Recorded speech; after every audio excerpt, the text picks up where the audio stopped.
नमस्कार दोस्तों, मैं सुनील कुमार आपका स्वागत करता हूं आपके अपने चैनल क्या ऐसा होता है में। दोस्तों, जब आपको पता चलता है कि आपकी कुंडली में काल सर्प दोष है तो सबसे पहले आप प्लान करते हो कि मुझे कहीं पे पूजा करानी चाहिए। आपके आसपास के क्षेत्र में या आपके पुरोहित किसी को भी बता देंगे कि भाई आप यहां पे पूजा करा सकते हैं, आप इस हिसाब से पूजा करा सकते हैं, या फिर पूजा की पद्धति इस हिसाब से होगी तो बेहतर होगा। आप उसी के अनुसार अपनी पूजा कराते हैं और पूजा कराने के पश्चात न जाने कितने लोग ऐसे हैं जो ये बताते हैं कि मुझे पूजा का फल ही नहीं मिला है, पूजा का फल नहीं मिला है। तो दोस्तों, आखिरकार क्यों आपको पूजा का फल नहीं मिला, आज मैं अपनी वीडियो के माध्यम से आपको बताने जा रहा हूं कि अगर आपने काल सर्प दोष की पूजा कराई है तो ये कारण हो सकते हैं कि आपको पूजा का फल नहीं मिला। उन कारणों की तह पर हम चलते हैं। दोस्तों, भारत देश में न जाने कितनी ऐसी जगह हैं जहां पर काल सर्प दोष की पूजा होती है। काल सर्प दोष की पूजा भारत में काफी जगह होती है। 6 महत्वपूर्ण जगह तो मैंने आपको बताई हैं, उसके अलावा भी न जाने कितनी जगह कि जहां पर काल सर्प दोष की पूजा उस क्षेत्र के अनुसार होती है।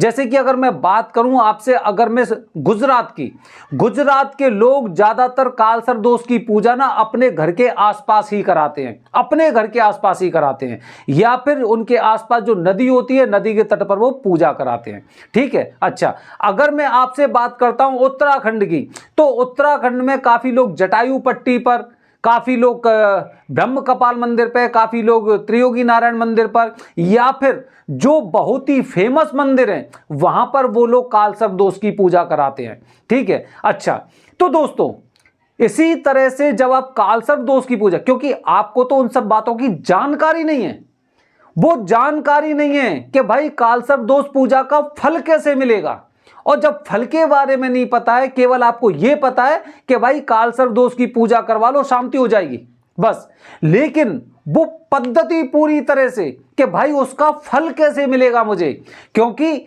जब राहु और केतु के बीच में सारे ग्रह जब एकदम पूरी तरह से एकदम जकड़ रखे हैं तो उनका फल भी तो मिलना चाहिए, क्योंकि जब वो एकदम जैसे छोड़ते हैं, जो जकड़न थी वो खत्म हुई तो उनके जो अच्छे प्रभाव है वो भी तो हमको दिखाई देने चाहिए। तो दोस्तों, अगर आपको काल सर्प दोष की पूजा का फल नहीं मिल रहा है तो उसके कुछ महत्वपूर्ण कारण हो सकते हैं, वो मैं आपको अपनी वीडियो के माध्यम से शेयर कर रहा हूं, सुनिए आप।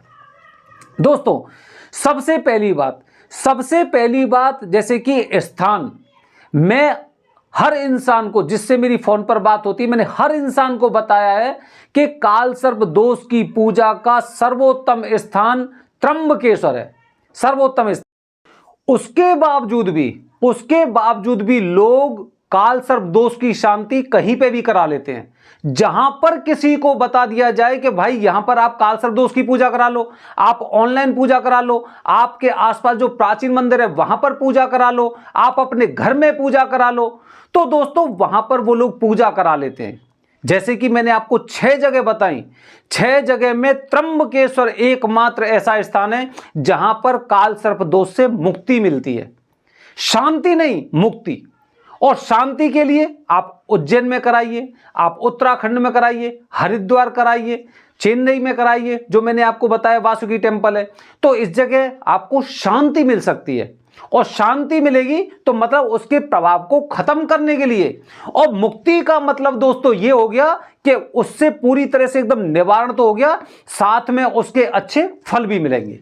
ये एक पहली वजह कि लोग कहीं पर भी काल सर्प दोष की पूजा करा लेते हैं, जबकि जो सर्वोत्तम स्थान है वो त्र्यंबकेश्वर है। ठीक है। अच्छा, दूसरी महत्वपूर्ण वजह बता रहा हूं। दूसरी वजह दोस्तों क्या होता है कि जब हम काल सर्प दोष की पूजा कराते जाते हैं, एक इंसान ने मुझे बताया पूजा कितने में होगी, 1100 रुपए में। एक इंसान ने बताया कितने में होगी, 21,000 में होगी। एक इंसान ने पूछा कितने में होगी, 5100 में होगी। ठीक है।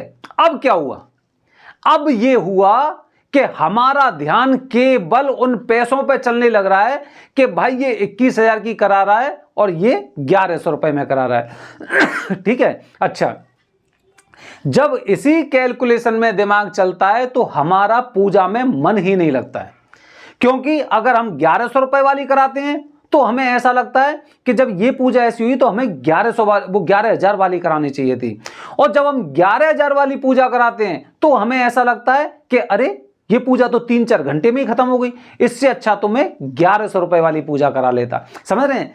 पूजा में मन नहीं है। मन कहां पे? मन मेरा भटका हुआ है कि जो भी पूजा है, जो भी दक्षिणा है, वो दक्षिणा मुझसे कितनी ली गई है। अरे इन्होंने तो 4 घंटे के इतने पैसे ले लिए, इससे अच्छा तो मैं 1100 रुपए की पूजा करा लेता। तो मतलब हम लोग उन्हीं चीजों में उलझे रहते हैं। हम यहां पर कालसर्प दोष के निवारण के लिए आए थे, शांति के लिए आए थे कि कालसर्प दोष से हमें शांति मिलेगी, लेकिन शांति नहीं, यहां पे दिमाग में कालसर्प दोष ने हमारे अंदर अशांति फैला दी। कालसर्प दोष ने अशांति फैला दी कि भाई तू कम से कम इन सब चीजों में अभी मतलब निवारण नहीं होगा, इन्हीं में फंसा रहे, इसी में जद्दोजहद में लगा रहे, और जब तक पूजा का समय हो जाएगा दक्षिणा देके यहां से निकल लो। तो दोस्तों दूसरी वजह यह होती है कि हम पैसों के बारे में ही बार बार सोचते हैं, क्योंकि हम लोग, मैंने बहुत से लोगों को देखा है, जितने भी मेरे पास फोन आते हैं तो लोग मुझसे पूछते हैं कि दक्षिणा के कितने पैसे होंगे। मतलब उन्हें सबसे पहले जो चिंता है वो किस चीज की है? दक्षिणा की। उन्हें मुहूर्त की चिंता नहीं है, उन्हें उसके अच्छे फल की चिंता नहीं है, उन्हें उससे मुक्ति की चिंता नहीं है। उन्हें ऐसा लगता है कि उनको वो कहीं ठगी का शिकार नहीं हो जाए। अगली वीडियो में आपको बताऊंगा मैं कि लोग कहते हैं ना कि मैं ठग गया, उसके बारे में आपको जानकारी बताऊंगा कि आप ठगे नहीं गए हो, बल्कि आप दूसरे तरह से ठगे गए हो। किस तरह से ठगे गए हो अपनी वीडियो बताऊंगा, देखना मेरी बात।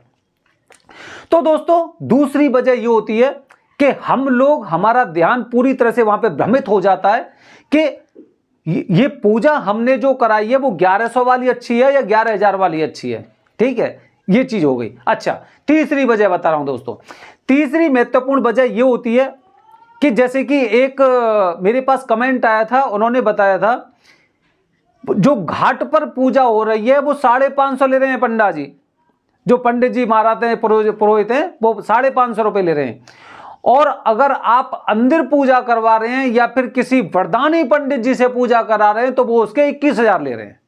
ठीक है भाई, दोनों पूजा में क्या अंतर है? अब वो पूजा में अंतर पैदा करने का प्रयास कर रहे हैं पूजा में। ठीक है, अच्छा, उन्हें ये नहीं पता है भाई। आप ये मानिए कि जैसे कि अगर मैं बात करता हूं आपसे त्र्यंबकेश्वर की, त्र्यंबकेश्वर में गौतम ऋषि को भगवान शिव ने आशीर्वाद दिया, भगवान शिव को आशीर्वाद दिया। ठीक है, गौतम ऋषि को। अब भाई गौतम ऋषि से जो वहां के ऋषि थे उनसे तुलना कैसे कर सकते हैं हम लोग? नहीं कर सकते ना।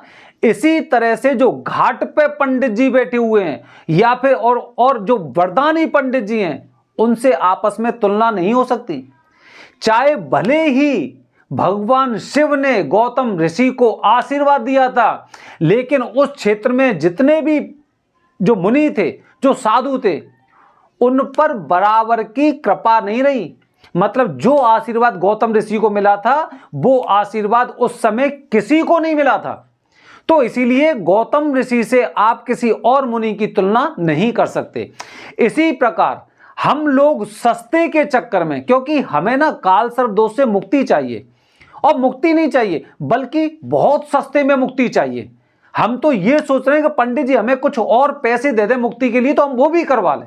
न जाने कितने लोग ऐसे हैं कि जो लोग केवल पैसे को महत्व देते हैं, और जो इंसान पैसे को महत्व देगा ना वो ना तो ठीक से पूजा करा पाएगा और ना वरदानी पंडित जी से पूजा करा पाएगा जिससे उसे ऐसे अच्छे फल मिलते हैं। तो दोस्तों ये भी एक महत्वपूर्ण वजह है कि आपको कालसर्प दोष पूजा का फल नहीं मिला। ठीक है, अगला पॉइंट बता रहा हूं दोस्तों। अगला, जैसे कि मैं आपको पहले ही बता चुका हूं, न जाने कितने लोग ऐसे होते हैं जो पहले से ही त्र्यंबकेश्वर या उज्जैन पहुंच जाते हैं, लेकिन उस दिन तो मुहूर्त नहीं है और बिना मुहूर्त के आपने पूजा करवा ली क्योंकि वरदानी पंडित जी से आपकी मुलाकात नहीं हुई। और मुलाकात नहीं हुई तो इसलिए जो पंडित जी आपसे मिले उन्होंने सोचा भाई इतनी दूर से आया है और आपको भी जल्दी है, क्योंकि आप तो अपना लौटने का रिजर्वेशन करवा चुके हो। अब लौटने का आपका रिजर्वेशन हो गया तो इसका मतलब यह पूजा तो आपको करानी है। अब आप रिजर्वेशन कैंसिल नहीं कर सकते। आप मुहूर्त में पूजा नहीं करा सकते, अब आप बिना मुहूर्त की पूजा करवा के उसी रिजर्वेशन से लौटना चाहते हो, इसीलिए आपकी पूजा पूरी तरह से सफल नहीं हुई है। एक और महत्वपूर्ण नियम बता रहा हूं दोस्तों, एक और वजह होती है कि आपकी कालसर्प दोष की पूजा या पितृदोष की पूजा सफल नहीं हुई, क्योंकि आपने ऐसे पंडित जी से पूजा कराई, हो सकता है उन्हें नियमों का नहीं जानकारी थी, या फिर कुछ ऐसी वजह हो सकती है छोटी मोटी कि आप जब वहां से कालसर्प दोष की पूजा करके आ रहे हैं तो आपने भोलेनाथ जी के दर्शन नहीं किए, गर्भगृह में जाके आपने बाबा से आशीर्वाद नहीं लिया, आपने उनसे प्रार्थना नहीं की कि मैं यहां पर आया था, मेरे दोष का आप निवारण करिए, और या फिर आपने ठीक तरह से 40 दिन के नियमों का पालन नहीं किया है। ये वजह होती है, अन्यथा ऐसे तीर्थ स्थल पर कराई गई पूजा हमेशा लाभकारी रहती है। जो लोग 1000 रुपए, 2000 रुपए, 3000 रुपए में पूजा की तुलना वो 11,000 और 25,000 वाली पूजा से अगर करना चाह रहे हो ना, तो वो फल आपको ना किसी जन्म में नहीं मिल सकता, किसी जन्म में नहीं मिल सकता, क्योंकि भगवान के तीर्थ में जाकर आप 21,000 वाली पूजा की तुलना वो 2,000 और 1,000 वाली पूजा से कर रहे हो ना, तो उन पंडित जी को देखना, वहां पर घाट पर बैठे बैठे और यजमानों को टटोलते रहते, मंत्रों का जाप चलता रहता है, और आप ये सोचते हैं कि भाई आपकी पूजा विधिवत तरीके से हो रही है। अगली वीडियो के माध्यम से मैं आपको बताने जा रहा हूं दोस्तों कि आप ये सोचते ना कि मैं ऐसे तीर्थ में जाके मैं ठग नहीं जाऊं, तो वाकई में आप खुद ठगे हुए पहले से हो। ये मान लो जैसे ही आपके मन में ऐसा विचार आया तो आप ठग गए, और आपकी पूजा का परिणाम बहुत अच्छा मिले इसकी कोई गारंटी नहीं है। बने रहिए हमारे चैनल के साथ दोस्तों। हर हर महादेव।